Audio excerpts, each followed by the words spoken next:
Octubre de 1971. En la ciudad de Renton, estado de Washington, nacía una niña que más tarde conmocionaría a toda una comunidad. Su nombre, Stacey. Creció ahí junto a sus padres y su hermano mayor, al menos por un tiempo. Poco después de su nacimiento, el padre de Stacey abandonó el hogar, dejando a su madre a cargo de la familia. A pesar de ese duro comienzo, Stacey fue una niña alegre, extrovertida, querida por muchos. Durante la preparatoria conoció a John, un joven con quien inició una relación. Al graduarse, decidieron mudarse juntos a California. Tiempo después, nació su hijo, Jacob. Por un momento, parecía que la vida le sonreía. Pero tras algunos años lejos de casa, decidieron volver a Renton. Sin embargo, el regreso no trajo paz. La relación entre Stacey y John se deterioró poco a poco, hasta romperse por completo. Desde entonces, Stacey se convirtió en madre soltera. Encontró trabajo como mesera, alquiló un pequeño departamento en un complejo de viviendas modestas y luchó día a día para darle a Jacob una vida digna. En octubre de 1994, Stacey estaba por cumplir 23 años. Para celebrarlo, decidió visitar a su mamá, quien vivía en la misma ciudad, aunque algo alejada. No era fácil coincidir debido a sus horarios de trabajo, pero ese día logró llevar a Jacob con ella. Celebraron su cumpleaños en familia. Luego, Stacey volvió a casa con su hijo. 4 días más tarde, en su siguiente día libre, Stacey hizo planes para festejar con amigos. Dejó a Jacob al cuidado de una conocida y se fue a recorrer algunos bares. La noche transcurrió con risas, música y tragos. Ya entrada la madrugada, Stacey pasó por su hijo. Eran cerca de la 1:30 de la mañana cuando recogió a Jacob y emprendió el camino de regreso a casa. 2 horas después, un repartidor de periódicos comenzó su turno en esa misma zona. Mientras avanzaba por una pequeña calle sin salida, se topó con una escena escalofriante, un auto estacionado, y junto a él, 2 cuerpos tirados en el suelo. De inmediato llamó a la policía. Al llegar, los oficiales y paramédicos solo pudieron confirmar lo evidente. Tanto Stacey como su pequeño hijo estaban muertos. La causa, a simple vista, era clara: múltiples heridas de bala. La policía pronto identificó a las víctimas. El horror que se vivió en ese lugar marcaría el inicio de una investigación que pondría a prueba la capacidad y sensibilidad de los agentes. La escena del crimen era extraña. Cerca del vehículo, e incluso dentro de él, se hallaron varios casquillos de bala, además de pertenencias de Stacey, su celular, su bolso, incluso sus zapatos. Lo inquietante era que los zapatos se encontraban a varios metros del coche, algo que desconcertó a los detectives. Parecía como si el agresor se los hubiera quitado deliberadamente. Lo más perturbador, ni su cartera ni sus joyas habían sido tocadas. Eso descartaba, casi de inmediato, el robo como motivo principal. Y aún había más. Entre las pistas, los oficiales hallaron varias tachuelas blancas, aparentemente desprendidas de una prenda. También encontraron cinta adhesiva. Esto llevó a los investigadores a una teoría.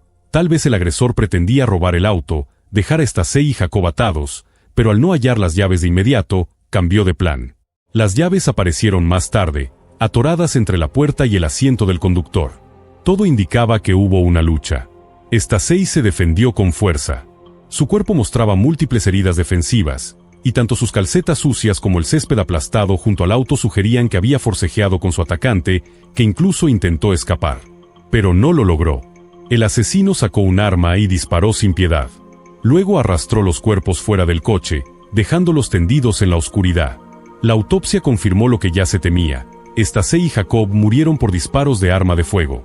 No había signos de violencia sexual, lo cual también descartó otro posible móvil. Con la escena del crimen procesada, los detectives comenzaron a tocar puertas, buscando testigos. Algunos vecinos dijeron haberse despertado alrededor de las 2:11 de la mañana por los gritos de una mujer, seguidos de disparos. Pero nadie llamó a la policía. En ese barrio, tristemente acostumbrado al ruido de la noche, pocos se alarmaban ya por sonidos inquietantes. Y así, sin testigos útiles ni motivos evidentes, la policía dejó de lado las hipótesis de robo y abuso. Decidieron centrar su investigación en el entorno cercano de Stacey. La primera parada fue su madre. Esa mañana, la mujer se encontraba trabajando en un café. Fue ahí donde recibió la noticia que destrozaría su mundo. Al escuchar lo sucedido, no pudo contenerse. Corrió fuera del lugar, envuelta en un dolor imposible de describir. La madre de Stacey, devastada por la noticia, corrió varias calles antes de caer de rodillas, rota en llanto. Tuvieron que pasar varios minutos antes de que los oficiales pudieran tranquilizarla. Entonces, comenzó el interrogatorio. ¿Alguien podría haber querido hacerle daño a su hija? Lo primero que reveló fue un dato importante. Stasey había vivido por un tiempo en el mismo complejo de apartamentos donde residía la niñera que cuidaba a Jacob. Sin embargo, decidió mudarse tras escuchar disparos una noche cerca de su antiguo hogar. Desde entonces, se había cambiado a otro barrio, aunque ocasionalmente seguía dejando a Jacob con la misma cuidadora. Después, su madre mencionó que Stasey tenía una relación con un hombre llamado Rich. Según ella, su noviazgo parecía tranquilo, sin conflictos aparentes. Rich se llevaba bien con Jacob y solía pasar tiempo con ellos, aunque vivía en otro lugar. Los detectives fueron a buscarlo. Rich les contó que esa noche había estado en un bar cercano al antiguo vecindario de Stasey. Más tarde, decidió ir al departamento de ella para descansar, ya que no quería manejar hasta su propia casa. Afirmó que se quedó dormido antes de que Stasey regresara de su celebración con amigos. Dijo haber despertado a la mañana siguiente sin notar nada extraño. Simplemente pensó que Stasey y Jacob habían llegado en algún momento de la noche y habían salido temprano sin despertarlo. Rich negó tener cualquier tipo de participación en los asesinatos. Incluso aceptó someterse a una prueba con el polígrafo. Los resultados no fueron claros. El operador registró varias respuestas dudosas que hicieron que Rich se mantuviera en la lista de sospechosos. Sin embargo, testigos en el bar confirmaron haberlo visto allí esa noche, y no existía ningún indicio directo que lo relacionara con el crimen. Tampoco había un motivo evidente. Los investigadores decidieron seguir hurgando en la vida personal de Stasey. El siguiente en la lista fue su expareja y padre de Jacob. Él declaró que la noche del asesinato había salido a beber con unos amigos. Luego regresó a casa, jugó billar con un vecino y se fue a dormir. Sus conocidos respaldaron esa versión. Pero, como en el caso de Rich, los resultados del polígrafo también resultaron inciertos. No había evidencia directa en su contra. Los peritos revisaron a fondo el auto de Stasey y sus pertenencias. No encontraron rastros de ADN ajeno, ni huellas dactilares sospechosas. Todo estaba limpio. Demasiado limpio. Sin pruebas sólidas, la investigación seguía sin rumbo fijo. Hasta que una llamada de un hospital local cambió el curso de las cosas.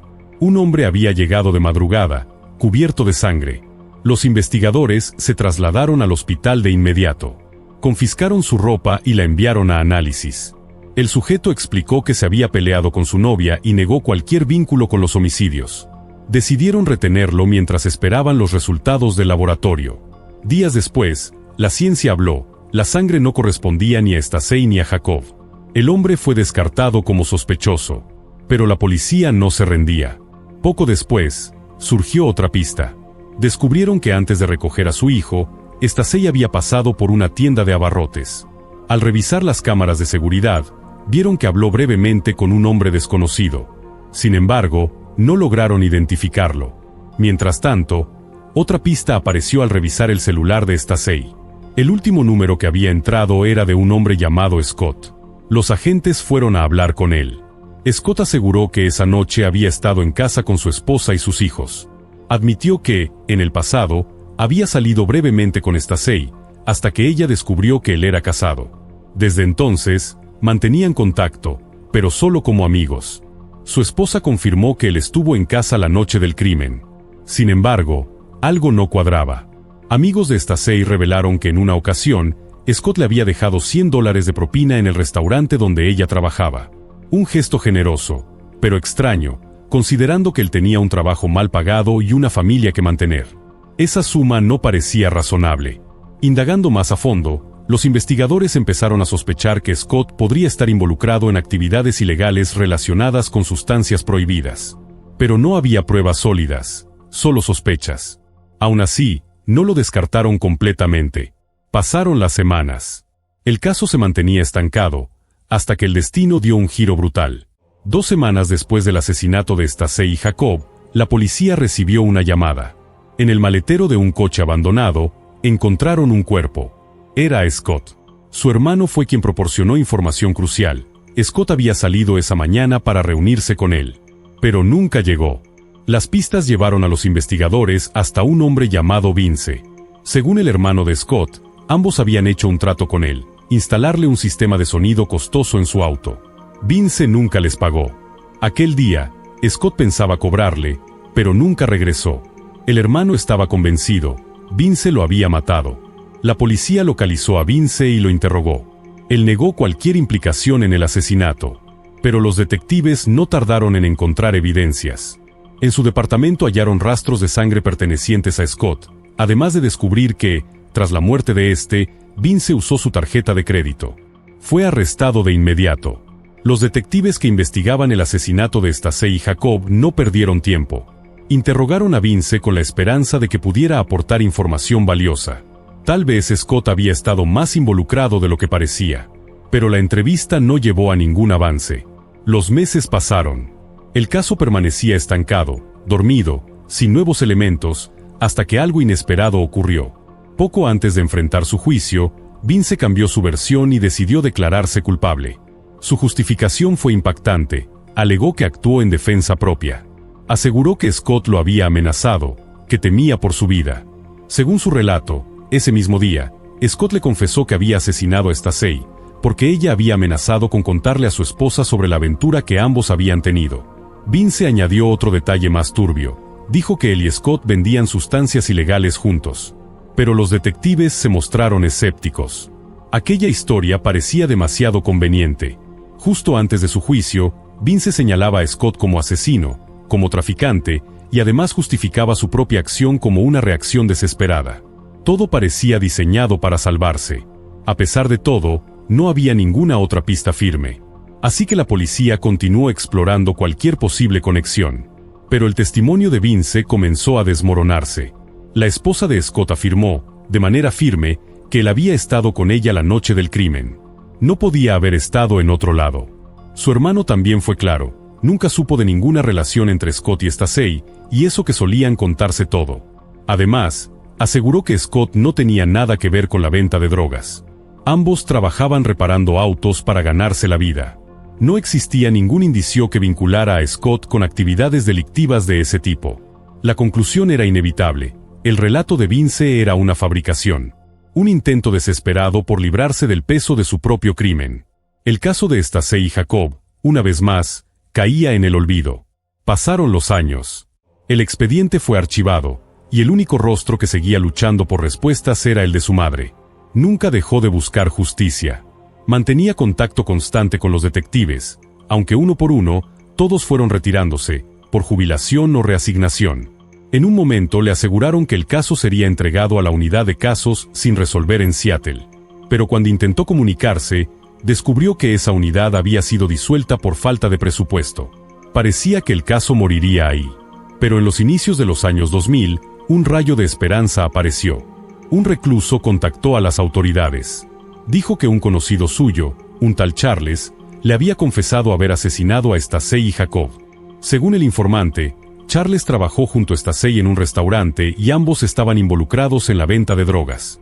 Cuando Stacey intentó entregarlo a la policía, él decidió matarla. La historia sonaba rebuscada. Pero ante la falta de pistas, los detectives decidieron seguir esa línea. Enviaron todas las pruebas recolectadas al laboratorio para nuevos análisis.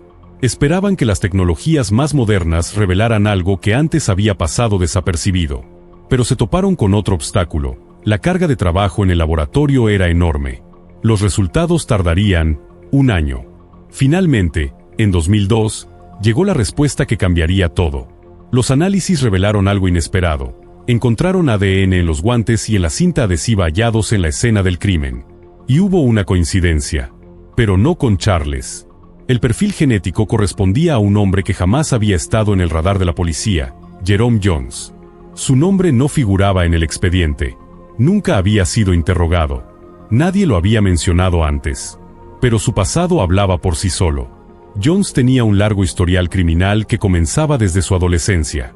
Arrestado por robos, agresiones, robo de autos y tráfico de drogas. En 1995, apenas un año después del asesinato de Stacey y Jacob, Jerome fue arrestado en California por el homicidio de un empresario, crimen que cometió junto a un cómplice. En 1998, fue sentenciado a prisión. Pero lo más inquietante fue lo que la policía descubrió sobre su pasado en Renton. En 1994, Jones vivía en el mismo complejo de apartamentos donde Stacey solía dejar a su hijo, el mismo lugar del que se mudó por sentirse insegura. Además, trabajaba en el club donde ella celebró su cumpleaños con sus amigos la noche del crimen. Los detectives viajaron a otro estado para interrogarlo, pero Jerome fue tajante, negó cualquier vínculo con los asesinatos. El misterio persistía. Los intentos por hacer hablar a Jerome Jones fueron inútiles. Se mantuvo frío, en silencio. Sin embargo, el nuevo análisis de ADN confirmó lo que ya se temían. El material biológico encontrado en la escena del crimen, en los guantes y la cinta adhesiva, pertenecía a él. Pero había un problema. A nivel legal, esas evidencias se consideraban pruebas circunstanciales. No eran suficientes, por sí solas, para conseguir una condena por doble homicidio. Lo sabían. Por eso, los detectives dieron el siguiente paso. Solicitaron un nuevo análisis de las muestras biológicas recolectadas del cuerpo de Stacey en los primeros días de la investigación. Afortunadamente, aún estaban archivadas. Esta vez, los avances tecnológicos permitieron un descubrimiento clave.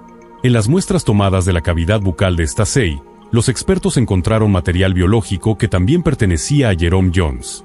Era más que una coincidencia. Era evidencia de agresión sexual y de implicación directa en el crimen. La investigación no se detuvo ahí. Días después, los peritos encontraron restos de ADN de Jones bajo las uñas de Stacey. Era la confirmación final. Ella luchó con su asesino. Lo arañó. Lo enfrentó. Y él la mató. Con todas estas pruebas reunidas, los detectives llevaron el caso ante el fiscal para preparar una acusación formal por doble asesinato. Pero ahí ocurrió algo inesperado. El fiscal expresó dudas. A pesar de toda la evidencia, incluyendo varias muestras de ADN, consideraba que tal vez no sería suficiente para convencer a un jurado más allá de toda duda razonable. Pidió entonces algo más: recrear la escena del crimen basándose en las nuevas pruebas, para presentar una narrativa sólida ante la corte. Sin embargo, por razones que hasta hoy no están del todo claras, el caso volvió a estancarse. No se sabe si esa reconstrucción alguna vez se llevó a cabo. Lo cierto es que nunca se presentó una acusación formal contra Jerome Jones por los asesinatos de Stacey y Jacob. Tal vez porque ya estaba cumpliendo una condena por otro crimen. Tal vez porque, sencillamente, el sistema dejó de darle prioridad. El caso volvió a archivarse. Ni siquiera informaron a la madre de Stacey sobre el hallazgo del ADN. Ella, que durante años había llamado, escrito, suplicado por actualizaciones, jamás recibió respuesta. Pasaron los años. Los agentes cambiaron, los encargados del caso desaparecieron, y ella quedó sola, sin un solo contacto directo con alguien que siguiera buscando justicia para su hija y su nieto. Entonces decidió actuar por su cuenta. Junto con su hermana, comenzó a revisar todo el expediente disponible. Cada informe, cada detalle, cada posible pista. Lo hizo durante más de 15 años. Pero en 2017, su hermana falleció por una enfermedad. Desde entonces, siguió sola, buscando respuestas en un sistema que parecía haberla abandonado. En 2019, un periodista de Seattle se interesó en el caso. Contactó a la madre de Stacey y empezó a investigar por su cuenta. Y fue él quien descubrió una verdad escalofriante. El ADN de Jerome Jones había sido vinculado con el caso más de 15 años atrás. Y, aún así, jamás se la había acusado formalmente. Le comunicó la noticia a la madre de Stacey. Su reacción fue de conmoción total. No podía entender cómo, después de tantos años de lucha, la policía había tenido al sospechoso desde el principio, y nunca se lo dijeron. El periodista buscó respuestas. Se comunicó con uno de los detectives que trabajó el caso en aquella época. Cuando le preguntó por qué nunca informaron a la madre, el detective respondió que las pruebas eran confusas y que, francamente, tenía demasiados casos al mismo tiempo. Después, habló con el fiscal de ese entonces. Este, con indiferencia, afirmó que no era su responsabilidad contactar a las familias de las víctimas. Nunca lo consideró necesario. Indignado, el periodista reunió toda la información en un reportaje especial. La historia generó un fuerte impacto mediático. Finalmente, después de tantos años, el caso volvió a llamar la atención de las autoridades. Un nuevo equipo de detectives fue asignado. Al revisar todas las pruebas acumuladas por sus predecesores, quedaron sorprendidos. No entendían cómo, con tanta evidencia genética contra Jones, nunca se había procedido legalmente. Y justo cuando estaban listos para llevar el caso ante la corte, ocurrió algo más. Jerome Jones, quien aún cumplía condena por otro asesinato, recibió una noticia inesperada. Por razones técnicas, obtuvo el derecho a solicitar libertad condicional. Aunque debía estar preso hasta el año 2030, había una posibilidad real de que saliera antes. Eso encendió las alarmas. La fiscalía y la policía sabían que debían actuar rápido. No podían permitir que un presunto asesino de una madre y su hijo quedara libre. Y así, a inicios del año 2022, finalmente, después de casi 3 décadas de silencio y abandono, Jerome Jones fue acusado formalmente del asesinato de Stacey y Jacob. La justicia, aunque lenta, por fin empezó a moverse. Jerome Jones fue arrestado inmediatamente después de obtener su libertad tras cumplir su condena en California.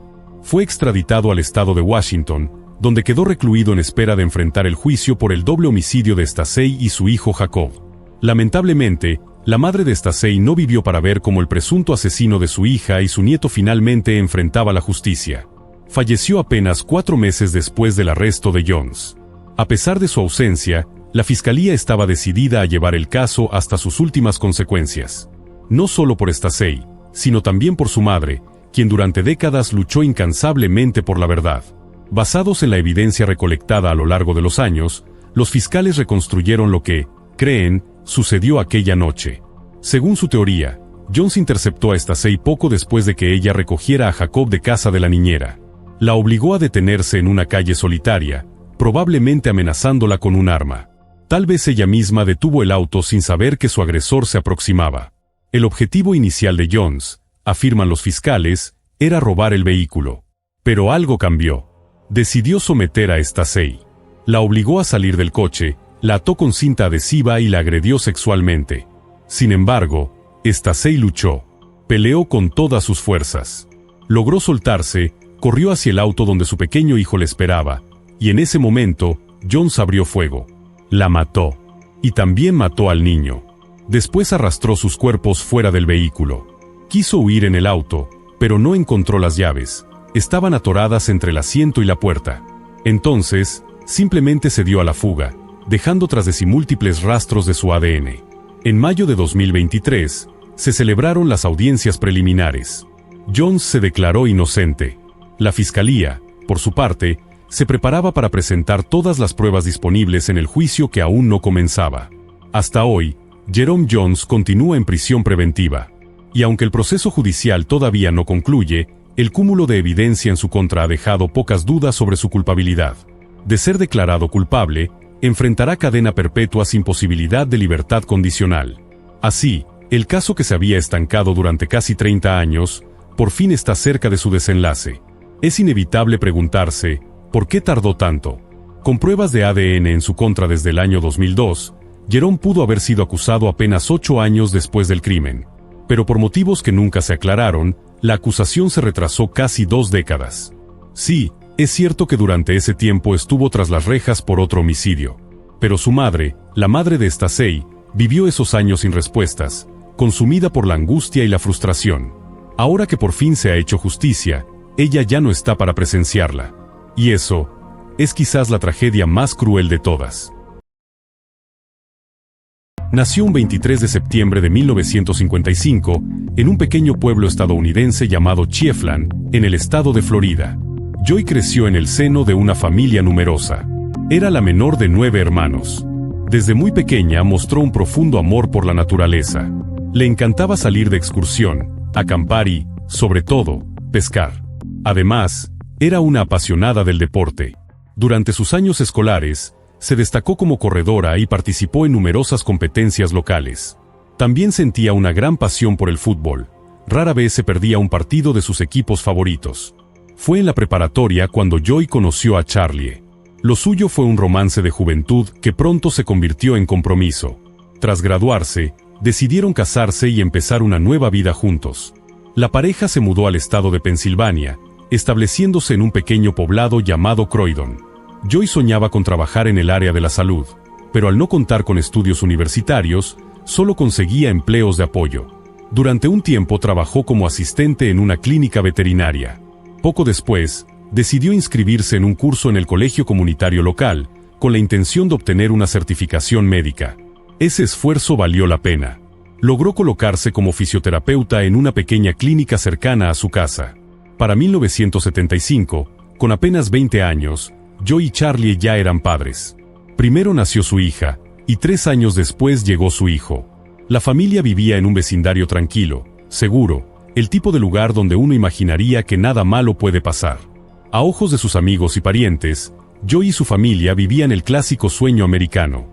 Pero todo cambió drásticamente el 19 de abril de 1991. Ese día, Joy, de 35 años, tenía programado cubrir el turno de la tarde en la clínica. Por la mañana, preparó a sus hijos para ir a la escuela, se despidió de su esposo, que se marchó a trabajar, y luego comenzó a alistarse para su jornada laboral. Antes de salir, pasó al supermercado a comprar víveres. También se detuvo en el banco. Su hijo, que entonces tenía 12 años, regresó a casa tras la escuela y notó que el auto de su madre estaba estacionado frente a la casa. Llevaba consigo buenas calificaciones y estaba emocionado por mostrárselas. Sin embargo, al acercarse a la ventana, su entusiasmo se desvaneció por completo. El interior de la casa estaba lleno de un humo espeso. Al principio, pensó que su madre habría dejado algo en la estufa, pero al abrir la puerta se dio cuenta de la terrible realidad: la casa estaba en llamas. Preso del pánico, intentó entrar para buscar a su madre, pero el fuego y el humo eran demasiado intensos. Mientras tanto, los vecinos, alarmados por lo que ocurría, llamaron de inmediato a los bomberos. La respuesta fue rápida. En poco tiempo lograron contener el incendio, pero en una de las últimas habitaciones, la recámara del hijo, encontraron un cuerpo. Los paramédicos y oficiales que llegaron al lugar sospecharon de inmediato que se trataba de Joy. Sin embargo, debido al estado avanzado de las quemaduras, no fue posible identificarla con certeza en ese momento. El cuerpo fue enviado al forense para su análisis. La noticia del incendio se esparció como pólvora por todo el pueblo. La hija de Joy, que estaba en la escuela, se enteró y corrió a casa, donde encontró a su hermano en llanto. Poco después, Charlie, el esposo de Joy, llegó al lugar. Al ser informado por la policía de lo ocurrido, se desmayó en el acto. Aún no se conocían las causas del incendio, pero el hijo de Joy comenzó a culparse casi de inmediato. Tenía una computadora en su cuarto, y los cables estaban conectados de forma desordenada a un solo enchufe, cerca de un acuario. Sabiendo que el cuerpo fue encontrado en su habitación, pensó que había provocado el incendio accidentalmente, y que su madre había muerto intentando apagarlo. No obstante, desde el principio, los bomberos notaron varios detalles extraños. El fuego no parecía haberse iniciado en un solo punto. Al contrario, había varios focos repartidos por diferentes partes de la casa, algo muy inusual en incendios accidentales. Una inspección más profunda confirmó esta sospecha. El incendio se originó en al menos 4 lugares distintos. Aunque no pudieron identificar con precisión qué lo causó, una cosa era segura: el fuego fue provocado de manera intencional. El cuerpo de Joy presentaba señales claras de violencia, pero no se encontró ningún rastro de ADN ajeno en la escena del crimen. Esto llevó a los detectives a centrar su atención en la búsqueda de posibles sospechosos. El primer nombre que surgió fue el más obvio: su esposo, Charlie. Durante el incendio, él se encontraba en su lugar de trabajo, lo cual le daba una coartada. Sin embargo, los investigadores no descartaron la posibilidad de que pudiera haber dejado su empleo temporalmente, regresar a casa, cometer el crimen, y luego volver, aparentando no haber estado involucrado. Aún así, no había señales de conflictos graves en su matrimonio. Todos los familiares y amigos coincidían en lo mismo: Charlie y Joy parecían una pareja feliz, un matrimonio estable y amoroso. Además, la reacción de Charlie tras la muerte de su esposa fue devastadora. Estaba emocionalmente destruido. Los detectives, pese a sus dudas iniciales, llegaron finalmente a la conclusión de que Charlie probablemente no tenía nada que ver con el asesinato. Luego preguntaron a personas cercanas a Joy si ella había tenido algún conflicto con alguien, si había discutido o si alguien podría desearle el mal. Las respuestas fueron unánimes: Joy era una mujer amable, generosa, y nunca se metía en problemas. Aún así, los investigadores comenzaron a considerar la posibilidad de que Joy hubiera sido víctima de un robo que terminó mal.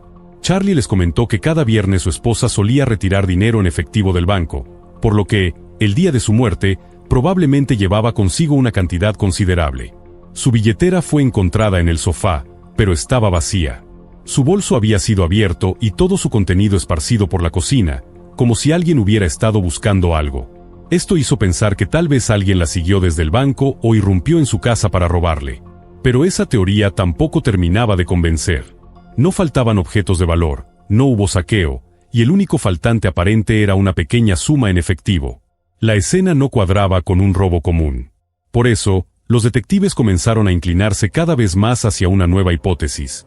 Joy había sido el blanco de un ataque premeditado. Y entonces, comenzaron a salir a la luz detalles inquietantes. Familiares cercanos revelaron que, en los meses previos al asesinato, Joy había sido víctima de varios incidentes perturbadores. Una vez, alguien arrojó un ladrillo contra la ventana de su casa. En otra ocasión, desconocidos dañaron la puerta de entrada y en un tercer episodio, alguien le cortó las llantas del auto mientras estaba estacionado frente al garaje. En aquel momento, tanto Joy como Charlie pensaron que se trataba simplemente de actos vandálicos aleatorios. Pero después del asesinato, todos esos eventos empezaron a parecer parte de un patrón mucho más oscuro. La policía entrevistó a los vecinos, esperando encontrar algún testigo que pudiera haber visto algo. Nadie había notado movimientos extraños durante los incidentes previos. Pero uno de los vecinos sí recordó algo. Poco antes de que iniciara el incendio, vieron un automóvil sospechoso frente a la casa de Joy. Era un sedán azul, modelo Monte Carlo, estacionado de forma extraña. No pudieron ver al conductor, pero el vehículo llamó su atención por cómo estaba mal aparcado. Cuando los detectives preguntaron a los familiares de Joy si conocían a alguien que tuviera un coche de esas características, finalmente apareció una pista. El hijo de Joy recordó que una amiga de su madre, llamada April, solía visitarles de vez en cuando en un automóvil similar. Investigando más a fondo, descubrieron que April vivía con su esposo, Robert, a solo unas casas de distancia. Sin embargo, recientemente habían perdido su vivienda por problemas financieros y se habían mudado. Joy y April se habían hecho amigas poco después de que esta última se mudara al vecindario. Desde entonces, April visitaba con frecuencia a Joy, muchas veces acompañada de sus hijos. Pero había algo más. Los testimonios de vecinos indicaban que Robert, el esposo de April, tenía un carácter violento. Era común que le gritara, y en varias ocasiones se había sabido que le levantaba la mano. Por esa razón, April pasaba mucho tiempo en la casa de Joy, buscando un refugio para alejarse del ambiente tóxico de su propio hogar. El hijo de Joy también aportó información valiosa. Recordó haber escuchado una discusión telefónica entre su madre y Robert. El hombre estaba fuera de sí, gritándole y amenazándola abiertamente. Eso bastó para que los investigadores centraran su atención en Robert. Pronto, descubrieron que tenía un extenso historial criminal, principalmente por delitos relacionados con el uso y tráfico de sustancias ilegales. El móvil comenzaba a tomar forma. Los detectives pensaron que Robert pudo haber desarrollado un resentimiento hacia Joy por brindarle apoyo emocional a April, y que esa rabia acumulada lo empujó a tomar represalias. La policía contactó al departamento de narcóticos, que ya tenía antecedentes y contactos con Robert. Los agentes especializados se ofrecieron a colaborar y propusieron una reunión para interrogarlo. La investigación estaba a punto de tomar un giro decisivo. Los agentes del departamento antidrogas conocían bien a Robert, tras años de investigaciones por delitos relacionados con sustancias ilegales. Sin embargo, cuando fue interrogado por el asesinato de Joy, él negó toda responsabilidad. Según su versión, durante ese fin de semana había estado fuera de la ciudad, de vacaciones con su esposa e hijos. Pero el crimen ocurrió un viernes por la tarde, y los detectives sabían que, en teoría, Robert habría podido cometer el asesinato y después salir del pueblo como si nada. Durante la entrevista, los investigadores notaron algo peculiar. Robert tenía una herida fresca en la mano, una delgada pero visible cortada. Él insistió en que no tenía nada que ver con la muerte de Joy y que esa herida no era relevante. Días después, se negó por completo a seguir colaborando. Explicó que su abogado le había aconsejado no responder más preguntas. También rechazó someterse a un examen con detector de mentiras.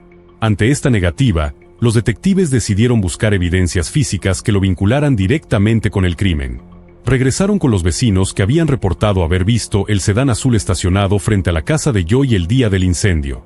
Los llevaron al domicilio de Robert con la esperanza de que reconocieran el vehículo. Pero lo que ocurrió fue un golpe inesperado para la investigación. Primero, descubrieron que el auto de Robert no era azul, sino negro.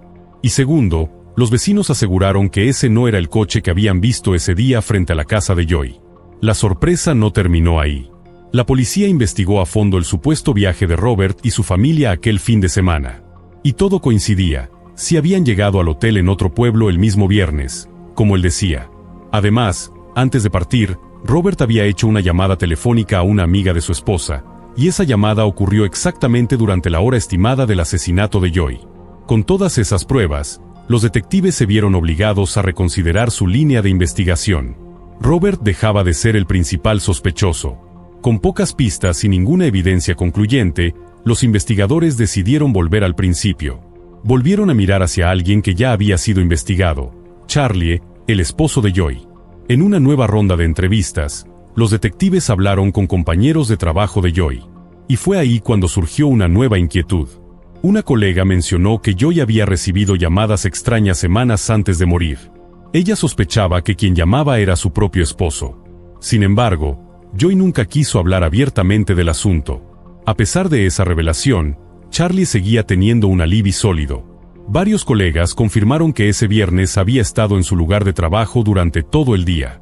Aún así, la policía no lo descartó del todo. Siguieron interrogándolo durante meses, incluso con ayuda del polígrafo. Pero Charlie nunca mostró señales de estar mintiendo. Además, no tenía antecedentes penales ni historial de violencia doméstica. Durante todos los años de su matrimonio, nadie lo había visto comportarse de forma agresiva con Joy. Con el paso del tiempo, la investigación se enfrió. Sin pruebas, sin testigos clave, sin confesiones. El caso fue archivado. Y así pasaron los años, décadas, en realidad. Los hijos de Joy crecieron, pero el asesinato de su madre seguía siendo una herida abierta. Una que no cerraba. El hijo, en particular, insistió en múltiples ocasiones para que la policía reabriera el caso. Tocó puertas, escribió cartas, pidió entrevistas. Pero cada intento terminaba en silencio. En una de esas conversaciones con un detective, escuchó algo que lo dejó devastado. Le dijeron que, aunque no podían probarlo, seguían creyendo que su padre era el culpable. Esa insinuación fue una losa más sobre el dolor que ya cargaba. Finalmente, en 2014, a 23 años del crimen, el expediente fue transferido al Departamento de Casos sin resolver. Una nueva generación de detectives tomó las riendas de la investigación, dispuestos a revisarla desde cero. Y no pasó mucho tiempo antes de que empezaran a notar inconsistencias preocupantes. Uno de los primeros hallazgos sorprendentes fue que casi toda la comunicación con Robert, el primer gran sospechoso, se había hecho a través de la unidad antidrogas. Eso no solo resultaba irregular, era completamente inapropiado. Estaban ante un homicidio.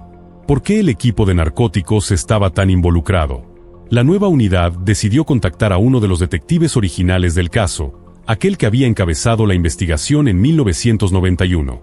Al principio, se mostró renuente a hablar, pero tras varios intentos, finalmente aceptó responder algunas preguntas. Lo que reveló dejó a todos helados. Dijo, sin rodeos, que Robert les había parecido. Continuará. Desde el inicio de la investigación, Robert había parecido el sospechoso más probable. Pero había un problema mayor, un obstáculo invisible que condicionó todo el curso del caso. Los detectives originales recibieron órdenes claras: no tocar a Robert. La razón era tan impactante como inaceptable. Robert era informante de la unidad antidrogas. Durante aquellos años, los policías ya sabían de esta relación, pero jamás imaginaron que su rol como informante pudiera interferir en una investigación por homicidio. La realidad era mucho más oscura. Robert no era un informante cualquiera. Era la pieza clave en un caso de gran escala contra el narcotráfico. El alto mando del departamento de policía no estaba dispuesto a poner en riesgo un caso de años, uno que involucraba a grandes nombres y redes criminales. Y por esa razón, decidieron no investigar más a Robert. La revelación fue un punto de quiebre para los nuevos investigadores. Decidieron que había llegado el momento de reconstruir todo desde cero. En los 90, se había descartado a Robert con el argumento de que tenía un alibi sólido. Pero ahora, la nueva unidad no confiaba ya en esos documentos. Lo primero que hicieron fue verificar por su cuenta cada detalle. Comenzaron con la amiga de la esposa de Robert, con quien supuestamente él había hablado por teléfono justo a la hora del asesinato. Pero la mujer fue clara: esa llamada no ocurrió al mediodía, sino ya entrada la tarde. Luego reentrevistaron a los empleados del hotel, quienes en los documentos originales afirmaban haber recibido a la familia temprano por la tarde. Esta vez dijeron otra cosa. Robert, April y los niños llegaron cerca de las 5 de la tarde, lo que les dejaba una ventana amplia para que él hubiera cometido el crimen y luego escapado. Por último, Buscaron a April. Para entonces, ya estaban divorciados, pero ella seguía defendiendo el alibi de su exmarido. Rechazó hablar a fondo. No cambió ni una palabra de su declaración anterior. Los detectives insistieron durante años. Nada. Hasta que, en un giro inesperado, April se presentó voluntariamente en la estación de policía. Estaba visiblemente alterada. Dijo que habían ocurrido varias cosas en su vida que la hicieron replantearse todo, y que ya no podía seguir cargando con ese secreto. Lo que contó dejó helados a los oficiales. April confesó que había mentido todo ese tiempo, que el alibi de Robert era falso. Contó que aquel viernes, Robert llegó a casa cubierto de sangre. Cuando ella le preguntó qué había pasado, él le respondió sin titubear: maté a alguien y quemé su casa. Acto seguido, le ordenó que preparara a los niños. Saldrían de viaje. Fingirían un fin de semana familiar, como si nada hubiera pasado. Durante esa escapada, Robert llevaba consigo un paquete. En un momento, salieron a caminar al parque. Él se alejó, entró solo al bosque y volvió sin el paquete. April nunca supo qué había dentro, pero temió lo peor. La verdad la golpeó con fuerza días después, cuando los detectives llegaron a su casa preguntando por el asesinato de Joy. Entonces, enfrentó a su esposo. Le exigió que se entregara, pero la manipuló, la intimidó, y le dejó claro que si alguien terminaba acusado, sería ella. Durante todos esos años, April cayó por miedo, pero en 2022, ya no podía seguir guardando silencio. Su testimonio lo cambiaba todo. Aún así, los detectives sabían que, sin evidencias físicas, tendrían que construir un caso meticuloso. Fue entonces cuando planearon una operación encubierta. Instalaron un sistema de vigilancia en casa de April. Días después, montaron una escena cuidadosamente coreografiada. Un grupo de agentes llegó a su casa con preguntas sobre el asesinato. April, siguiendo el plan, llamó a Robert. La conversación fue grabada. Vinieron los detectives, preguntando por Joy. No sé qué decirles. La respuesta de Robert fue inmediata. Le dijo que no hablara, que no respondiera preguntas, que se mantuviera firme. En ningún momento preguntó de qué se trata, ni expresó sorpresa o confusión. Cada palabra suya sonaba como la de un hombre que sabía perfectamente de qué crimen se hablaba. Con esa conversación grabada, los detectives finalmente tuvieron lo que necesitaban. El caso fue presentado al fiscal. El proceso tomó tiempo, años incluso, pero en mayo de 2022, después de más de 3 décadas, Robert fue arrestado por el asesinato de Joy. A pesar de todo, él siguió negando su culpabilidad. Pero el fiscal estaba convencido, tenían suficiente para condenarlo. Y justo cuando el juicio comenzaba, se presentó otro giro inesperado. Cuando el tribunal llamó a testificar al hijo de Robert, ocurrió algo que nadie vio venir. Durante el juicio, el testimonio más sorpresivo y poderoso vino de alguien que había estado en silencio todo este tiempo, el propio hijo de Robert. Ante la mirada atónita de los presentes, reveló que, poco después de aquella llamada entre su padre y April, Robert lo había llamado directamente. Le dijo que la policía estaba interrogando a su madre sobre el asesinato de Joy y que probablemente sería condenado a cadena perpetua. Entonces, sin decirlo de forma explícita, comenzó a confesar. Utilizó frases como: creo que sí lo hice. Ya no puedo estar seguro, pero me parece que pasó así. Era la manera retorcida y cobarde en que Robert intentaba preparar a su hijo para lo que venía, mientras admitía, entre líneas, su responsabilidad. Con ese testimonio, el caso contra él quedó prácticamente sellado. Sin embargo, una pregunta seguía sin respuesta: ¿cuál fue su verdadero motivo? Hasta ese punto, se sabía que Robert tenía un historial violento, que había tenido varios enfrentamientos con Joy, y que posiblemente robó el dinero que ella había retirado del banco unas horas antes de su muerte. Pero había algo más oscuro. Cuando la historia volvió a los medios, cubierta por varios noticieros nacionales, parientes lejanos de Robert, desde otro estado, decidieron contactar a los investigadores. Lo que dijeron fue aterrador. Contaron que, cuando Robert era adolescente, abusó físicamente de su tía, a quien también golpeó brutalmente. Pero lo que más los impactó fue algo que notaron al ver una foto de Joy en la televisión. Era increíblemente parecida a esa tía. Era como si se tratara de la misma mujer. La policía consideró entonces una teoría mucho más escalofriante, que el ataque contra Joy pudo haber sido también de carácter sexual, motivado por un impulso distorsionado, influido por ese pasado violento. Lamentablemente, Por el tiempo transcurrido y el estado en que fue encontrado el cuerpo, ya no era posible confirmarlo. Pero la sospecha quedó como una sombra en la sala del tribunal. Finalmente, y con todos estos elementos sobre la mesa, el jurado encontró a Robert culpable del asesinato de Joy. Fue sentenciado a cadena perpetua. La justicia, al fin, se hizo presente. Pero el sabor fue agridulce. Robert había vivido más de 30 años en libertad, protegido en parte por un sistema que, por conveniencia, decidió mirar hacia otro lado. En su momento, las autoridades prefirieron no comprometer una investigación antidrogas, incluso si eso significaba dejar impune un asesinato. La vida de Joy, literalmente, valió menos que un caso de narcotráfico. Aún así, su familia encontró algo de consuelo. Agradecieron profundamente a la nueva generación de detectives, que no se rindieron y, después de tantos años, hicieron lo que sus predecesores no quisieron, buscar la verdad sin condiciones. Su hijo, por décadas, vivió con la duda que sembraron los primeros investigadores, que quizá su propio padre fue quien mató a su madre. Hoy, finalmente, sabe la verdad. Y esa verdad, aunque dolorosa, liberó su alma. Ver a los amigos después de una película era algo habitual. Pero nadie imaginaba que esta vez sería la última vez que verían a Berit Link. Berit nació el 12 de abril en el apacible pueblo de Van, en el estado de Wisconsin. Una comunidad pequeña, silenciosa, donde nunca pasaba nada importante. Ni tragedias ni celebraciones desbordadas. Un lugar tranquilo, ideal para criar una familia. Allí vivía con sus padres y su hermano menor, llevando una vida sencilla, dedicada principalmente a la escuela y a sus pasatiempos. Desde muy joven, Berit mostró una fuerte inclinación por la música. Tocaba el violín en la orquesta de la preparatoria y era conocida por su compromiso con el arte. Durante los años de escuela también inició una relación sentimental con un joven llamado Kurt, con quien siguió saliendo incluso después de graduarse. El verano de 1990 marcó el fin de su etapa escolar. Berit tenía 18 años y se encontraba en ese punto de inflexión donde uno comienza a construir el futuro. Planeaba ir a la universidad, pero aún no decidía qué carrera seguir. Todas las opciones que consideraba estaban, de alguna manera, ligadas a la música. Mientras tomaba decisiones, empezó a trabajar en una oficina de una empresa reconocida. No era su vocación, pero le permitiría ahorrar algo de dinero antes de ingresar a la universidad. Fue así como surgió la oportunidad de asistir a un seminario de 3 días en otra ciudad, donde capacitarían al personal en el uso de computadoras. Para Berit, esto representaba un gran paso. Era la primera vez que tendría que viajar sola a varios cientos de kilómetros de su hogar. Al principio, sus padres se mostraron reticentes.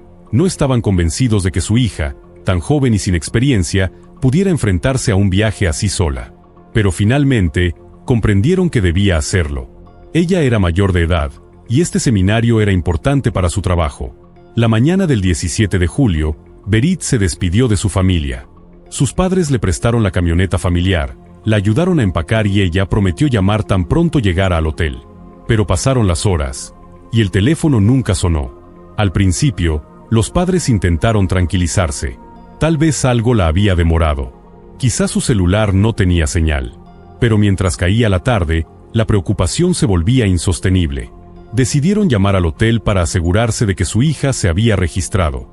La respuesta fue devastadora. Berit nunca llegó. La angustia se transformó en desesperación. Comenzaron a llamar a colegas, amigos, conocidos. Nadie la había visto ese día. Nadie sabía dónde estaba.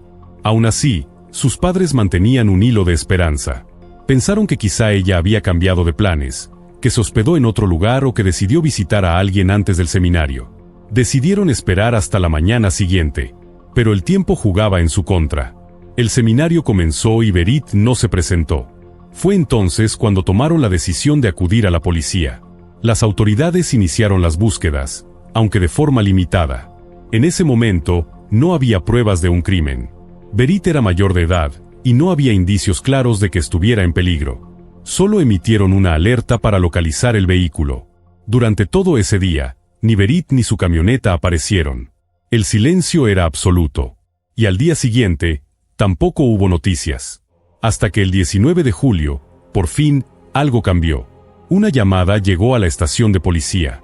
Un vehículo con características similares al de Berit había sido visto en el estacionamiento de un supermercado en la ciudad de West Bend, a unos 100 kilómetros de Van. Los oficiales acudieron al lugar de inmediato. Confirmaron que se trataba de la camioneta familiar.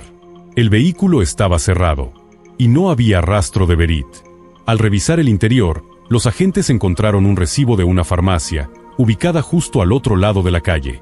Tenía fecha del 17 de julio, alrededor del mediodía, el día de su desaparición. El empleado de la farmacia la recordó con claridad. Dijo que ella entró sola, parecía tranquila y no notó nada extraño en su comportamiento. Sin embargo, dentro de la camioneta había detalles inquietantes. El estéreo y el detector de radar habían sido removidos, lo que sugería un posible robo. Pero lo más perturbador era otra cosa. El interior estaba lleno de colillas y cenizas de cigarro. Berit nunca fumaba. Eso era un hecho, lo que indicaba que alguien más había estado ahí. Y no por poco tiempo. Había más señales alarmantes. Sus pertenencias seguían dentro del vehículo. La blusa roja que llevaba al salir de casa estaba en el suelo, desgarrada. El vestido que había planeado usar en el seminario estaba tirado a un lado. Sus medias habían sido atadas en forma de nudo. Sus botas también estaban ahí. Nada encajaba. Lo que en un principio parecía un simple retraso, se estaba transformando en una pesadilla. Una joven desaparecida, un vehículo abandonado y demasiadas señales inquietantes para ignorar. Y eso era apenas el comienzo. Cuando la policía revisó a fondo la camioneta, se dieron cuenta de que casi todas las pertenencias de Berit seguían ahí. Eso incluía también los zapatos que llevaba puestos cuando salió de casa. Pero lo más desconcertante aún estaba por descubrirse. Antes de entregarle el vehículo, sus padres habían anotado el kilometraje, ya que la empresa donde Berit trabajaba cubriría los gastos de traslado. Al cotejarlo, algo no cuadraba. Desde su casa hasta el supermercado donde apareció la camioneta, había poco más de 100 kilómetros. Sin embargo, el odómetro marcaba que se habían recorrido 743 kilómetros. ¿Quién había conducido ese vehículo durante tantos kilómetros?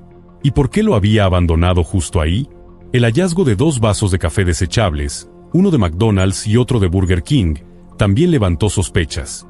Parecía improbable que Berit, en tan corto trayecto, se hubiera detenido en 2 lugares diferentes solo para comprar café. Para los detectives, esto apuntaba a algo mucho más oscuro. O bien Berit había sido secuestrada y obligada a viajar, o alguien más había tomado el control del vehículo y lo había usado antes de abandonarlo. La segunda teoría, un simple robo de auto, perdía fuerza con cada nueva pista. Porque Berit no solo seguía desaparecida, ya habían pasado días sin ninguna señal de ella. Los investigadores intentaron reconstruir su trayecto. Descubrieron que, tras salir de casa, Berit no se dirigió directamente al seminario. Primero pasó a ver a su novio, Kurt. Él declaró que hablaron brevemente sobre el viaje, y luego ella partió.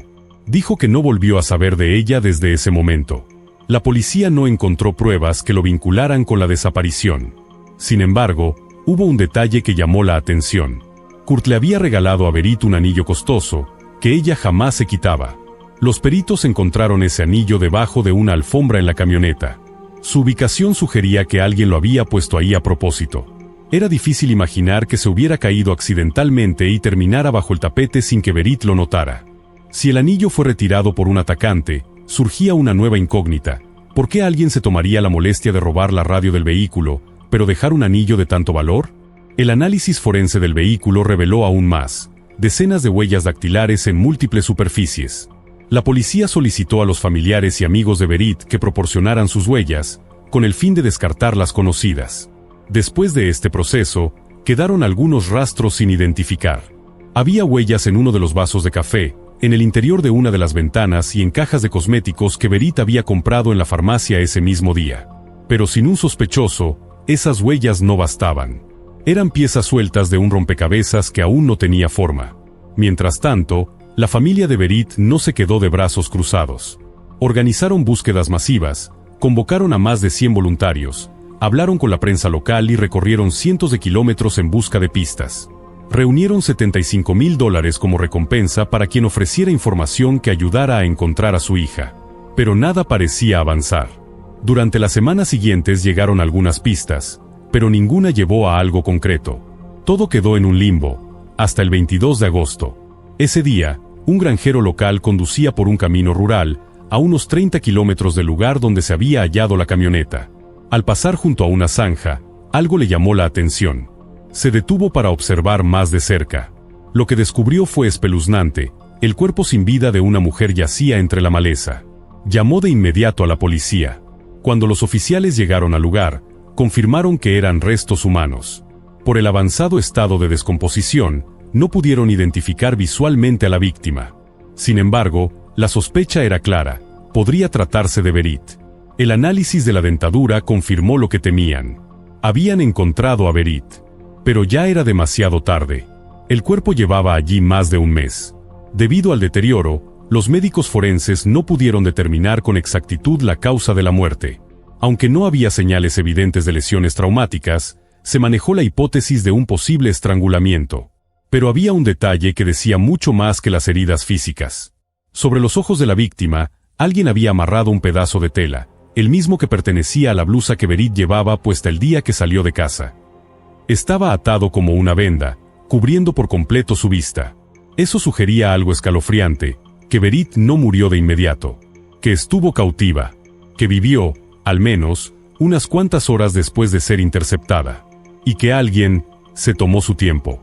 El hecho de que su cuerpo hubiera permanecido oculto en ese lugar más de un mes sin ser descubierto, solo agravaba la sensación de horror. La policía, por fin, tenía la certeza de que no estaban ante una desaparición cualquiera. Se trataba de un asesinato. Y lo peor estaba por venir. A pesar del hallazgo del cuerpo, la investigación no avanzó. Los detectives habían esperado que el descubrimiento trajera nuevas pistas, que algo en la escena ayudara a reconstruir los últimos momentos de Berit. Pero no fue así. El caso, como si se hubiese esfumado entre los árboles del camino rural, volvió a estancarse. Durante meses, la policía interrogó a varios sospechosos y revisó minuciosamente cualquier posible indicio, pero todo conducía a un callejón sin salida. La teoría más aceptada en aquel momento era que Berit había sido víctima de un robo que se salió de control. Los investigadores creían que, cuando ella se estacionó frente al centro comercial y cruzó la calle para entrar a la farmacia, alguien se metió en su camioneta. Posiblemente su intención era solamente robar, pero algo cambió. Tal vez fue sorprendido por Berit al volver, y entonces tomó la decisión de secuestrarla.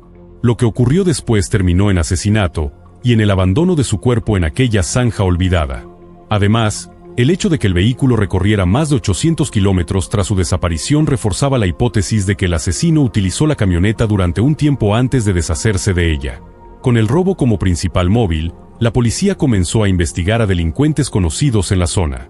Uno de los primeros en llamar la atención fue un hombre llamado Craig, sospechoso de varios robos de vehículos cerca del mismo centro comercial donde Berit fue vista por última vez. Craig tenía antecedentes por usar autos robados para otros crímenes y por conducirlos por largos trayectos, un patrón que encajaba perfectamente con lo ocurrido tras la desaparición de Berit. La policía comenzó a indagar más a fondo. Descubrieron que, poco después del crimen, Craig había sido arrestado por el asalto a mano armada de un banco. Al revisar el contenido del saco que llevaba al momento de su detención, encontraron algo inquietante: una peineta con cabellos rubios. No era una prueba concluyente, pero tampoco era un detalle menor. Lamentablemente, en aquellos años aún no se contaba con la tecnología necesaria para realizar una comparación genética precisa. No era posible saber si ese cabello pertenecía a Berit. La posibilidad existía, pero sin una prueba definitiva, no se podía avanzar. Entonces, una nueva revelación lo cambió todo. Durante los interrogatorios a conocidos de Craig, uno de ellos declaró que Craig le había confesado haber asesinado a Berit. Aún más perturbador, aseguró que el hombre le mostró el cadáver dentro de la camioneta antes de deshacerse de él. Aquello fue un golpe directo para los investigadores. De pronto, tenían un testimonio que colocaba a Craig no solo como sospechoso, sino como el autor confeso del crimen. Sin embargo, había un problema que arruinaba la posibilidad de cerrar el caso. Las huellas dactilares encontradas en la camioneta no coincidían con las de Craig. Además, él negó rotundamente cualquier implicación en el asesinato. Y sin pruebas físicas, ni ADN, ni huellas que lo incriminaran directamente, el testimonio de un conocido no bastaba para lograr una condena. Durante meses se intentó reunir más evidencia. La fiscalía valoró la posibilidad de presentar cargos, pero pronto quedó claro que sin pruebas concretas, el caso no resistiría en un tribunal. El riesgo de una absolución era demasiado alto. A pesar de todo, Craig siguió figurando como el principal sospechoso durante años. La policía no abandonó el caso, pero tampoco logró avanzar. El expediente quedó congelado, como si la justicia también hubiese desaparecido con Berit aquel 17 de julio. Así pasaron más de 2 décadas. Hasta que en 2013, el caso fue reasignado a la Unidad de Crímenes No Resueltos. Los nuevos detectives comenzaron a revisar cada detalle, cada documento, cada evidencia. Fue entonces cuando descubrieron algo devastador. Casi toda la ropa de Berit, registrada como evidencia, ya no estaba en el almacén. Aunque los objetos figuraban en los archivos, físicamente habían desaparecido. Al parecer, alguien dentro del departamento, quizá por error, quizá por descuido, había desechado las pruebas. Pese a ese golpe, los investigadores siguieron adelante.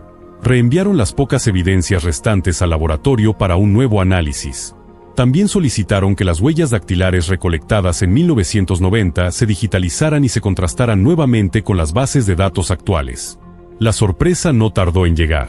En aquellos 23 años, las huellas nunca habían sido digitalizadas. Seguían archivadas en papel, invisibles para cualquier búsqueda automatizada. Pero una vez cargadas al sistema, 5 de esas huellas coincidieron con un nombre que nunca antes había aparecido en la investigación: Dennis Brunner. Brunner tenía antecedentes penales. Había cumplido una condena por robo de vehículos, y más tarde fue arrestado por allanamiento.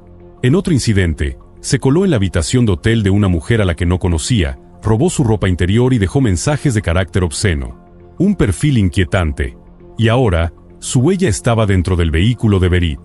Hubo un episodio más que, para los detectives, resultó imposible de ignorar. Un hecho del pasado de Dennis Brunner que, en el contexto del asesinato de Berit, se volvió profundamente inquietante. En una ocasión, Dennis esperó a su exesposa dentro de su automóvil mientras ella se encontraba trabajando. Cuando la mujer subió al coche, él sacó un cuchillo con la intención de secuestrarla. Afortunadamente, ella logró escapar. El incidente no dejó dudas. Estaban tratando con alguien violento, impredecible y capaz de cruzar límites peligrosos. Los detectives empezaron a reconstruir la vida de Dennis en la época del crimen. Descubrieron que, para entonces, trabajaba como conductor de tráiler, moviéndose constantemente entre distintos condados y pueblos de la región. Eso le daba acceso fácil a múltiples rutas, incluyendo aquella por donde Berit había desaparecido. Pero los investigadores no querían adelantarse. Antes de sacar conclusiones, se aseguraron de que no existiera ninguna relación entre Dennis y la familia de Berit. No había evidencia de que se conocieran, ni vínculo alguno que explicara su presencia en la camioneta, excepto por un detalle que cambió todo. Una de sus huellas fue hallada en una caja de cosméticos comprada por Berit minutos antes de desaparecer. No había margen de duda, Dennis había estado dentro de la camioneta al mismo tiempo que ella. No era una huella antigua. Era una marca directa, incriminatoria. Los detectives se presentaron en su casa. Dennis, al recibir a los agentes, negó rotundamente cualquier relación con el caso. Dijo que nunca había visto a Berit, que ni siquiera sabía quién era. Pero cuando le informaron que sus huellas habían sido encontradas en la camioneta, su actitud cambió drásticamente. Se puso visiblemente nervioso. Lloró. Tartamudeó. Pero no dejó de negar su participación. A falta de confesión, la policía volvió a apoyarse en lo que mejor sabía hacer: buscar pistas. Al hablar con personas cercanas a Dennis, surgieron más detalles preocupantes. Su exesposa relató que él solía frecuentar Burger King casi a diario, mientras que Berit prefería McDonald's. En la camioneta se habían encontrado vasos de ambos lugares, y uno de los vasos, el de Burger King, tenía la huella de Dennis. Los detectives también entrevistaron a antiguos compañeros de trabajo del acusado. En esa época, Dennis laboraba en una fábrica. 3 de sus colegas afirmaron que el hombre guardaba en su casillero una fotografía de una joven rubia. Con el paso de los años, era imposible confirmar si aquella imagen era la de Berit.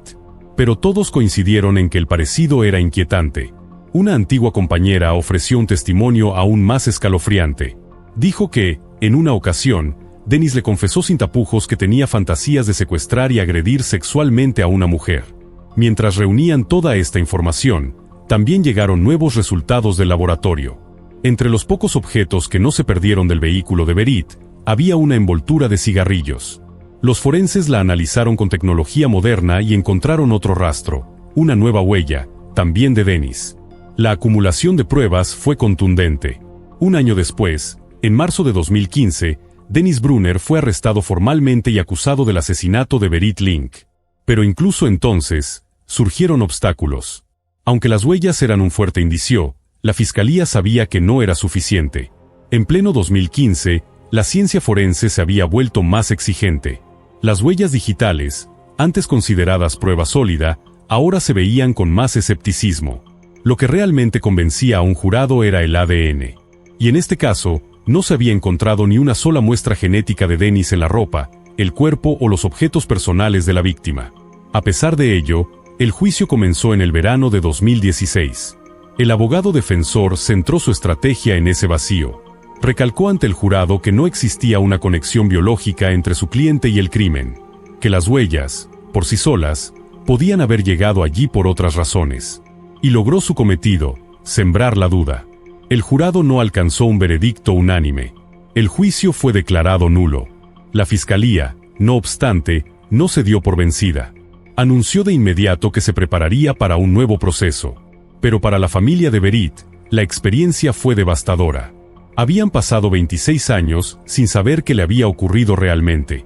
Y ahora, cuando por fin creían estar cerca de la justicia, veían como el principal sospechoso salía del tribunal sin condena. El segundo juicio fue programado para comienzos de 2018. Y con él, surgieron nuevas complicaciones.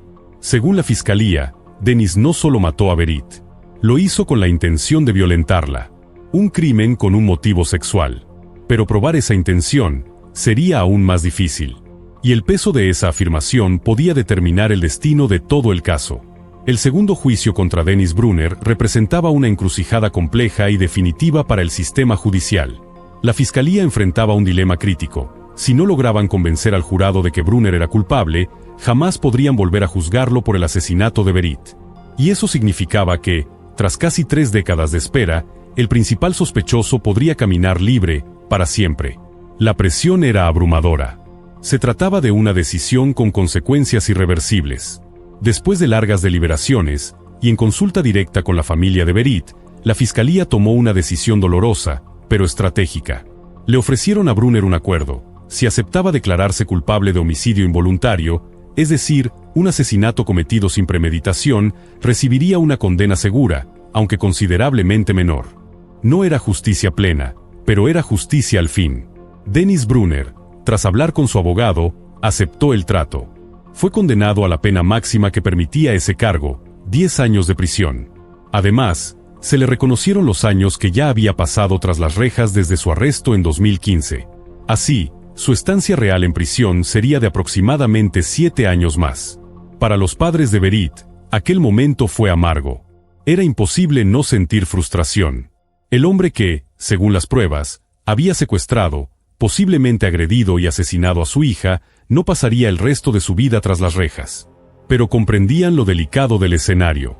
Rechazar el acuerdo podría haber significado que Brunner saliera completamente libre, sin ninguna condena.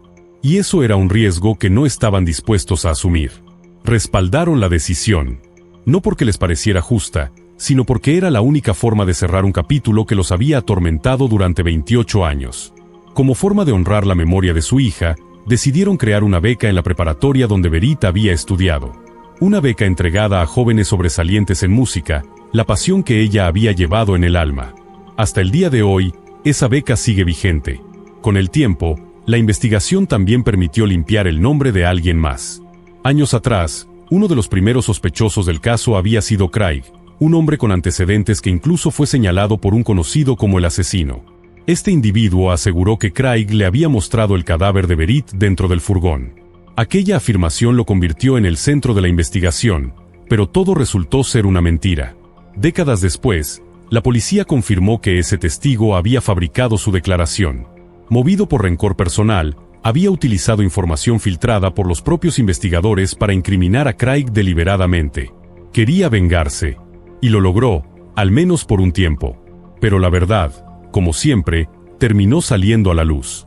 Berit Link fue víctima de un crimen atroz. Le arrebataron la vida a los 18 años, cuando todo estaba por comenzar. Su historia quedó marcada por la negligencia, la desesperación, los errores, pero también por la persistencia de sus seres queridos y de los investigadores que, contra todo pronóstico, nunca dejaron de buscar justicia.